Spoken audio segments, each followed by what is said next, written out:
昨天又见，今天又见，我们天天相见。大家好，欢迎回到天天相见厨房。大家好，吃了30多年的大白菜，今天才知道原来切法比做法还要更重要。今天就把我从一位80岁老奶奶那边学到的方法分享给大家，这样做出来的大白菜味道果然不一样。那接下来就来看看我是怎么做的吧。我们需要准备的材料有：首先，我们准备一颗新鲜的大白菜，先把它的根部切掉，然后再将叶子一片一片的掰下来，接着把掰好的白菜叶放到清水中清洗干净。咱们在洗白菜的时候，最好是一片一片的清洗，这样可以防止白菜里有腐烂的叶子或者虫卵之类的。白菜在生长的过程中开始是散开的，后来慢慢的成熟才会包起来，同时也会包裹着很多的灰尘和杂质，所以我们要多清洗几遍。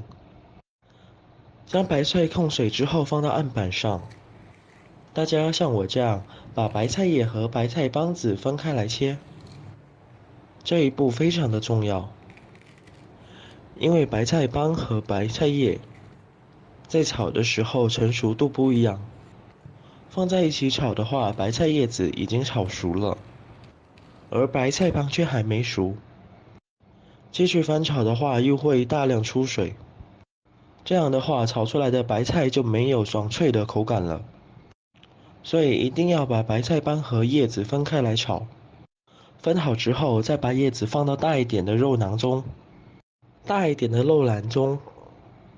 先来把叶子撕一下，可以顺着叶子的纹路把它撕成条，这样撕下来会让叶子形成不规则的小块，这样在炒的时候就会更加的入味好吃，而且煮起来也非常的快。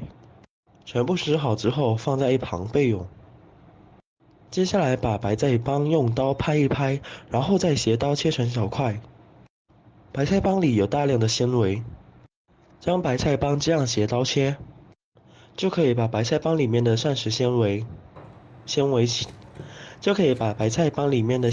断。这样不仅炒出来更加的入味好吃，而且口感也会更好。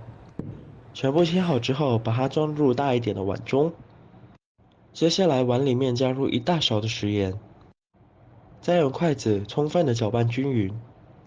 我们炒白菜帮的时候，千万不要直接下锅炒，因为白菜帮里面的水分比较大，用盐可以杀出里面的水分，这样炒的时候就不会大量出水了，吃起来就会更加酥脆、爽脆。接下来准备1小把的大蒜，将大蒜的根部切掉，接着将它压碎，然后将其切成蒜末，颗粒稍微大一点，这样口感会更好。切好之后装入碗中备用。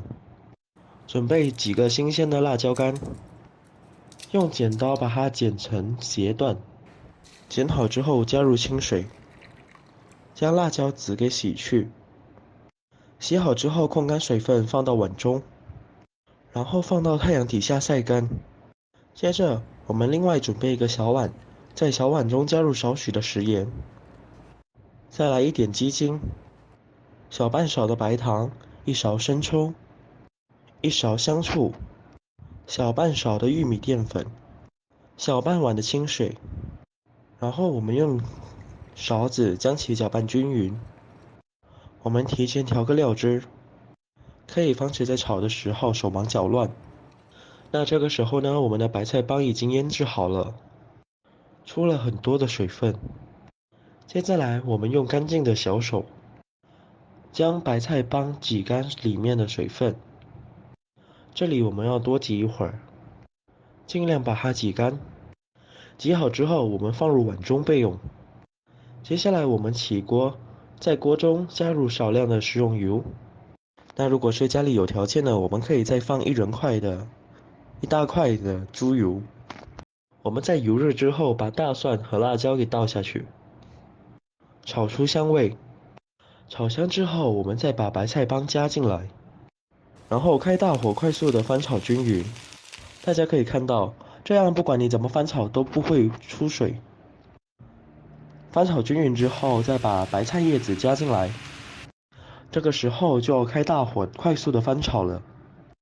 白菜叶子下锅之后会比较蓬松，我们开大火快速的将它翻炒、炒熟、炒软，只有大火翻炒才不会出水。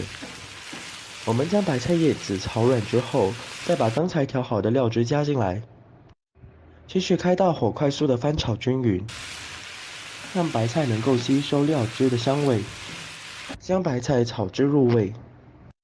我们提前调好料汁，就是为了节省烹饪的时间。到非常鲜嫩脆爽的素炒白菜，就可以出锅装盘了。这样做出来的大白菜看上去就很有食欲。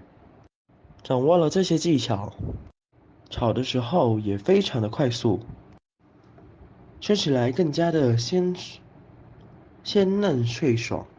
保证平时不爱吃蔬菜的你，都会多吃一碗米饭。如果你也喜欢，就收藏起来试试吧。如果你喜欢这个视频，帮忙给我点个赞，并订阅我的频道，别忘了在下面留言，告诉我你有学会做这个家常菜了吗？下个视频中，我将会带来更多的家常菜。感谢你的观看，我们下个视频见。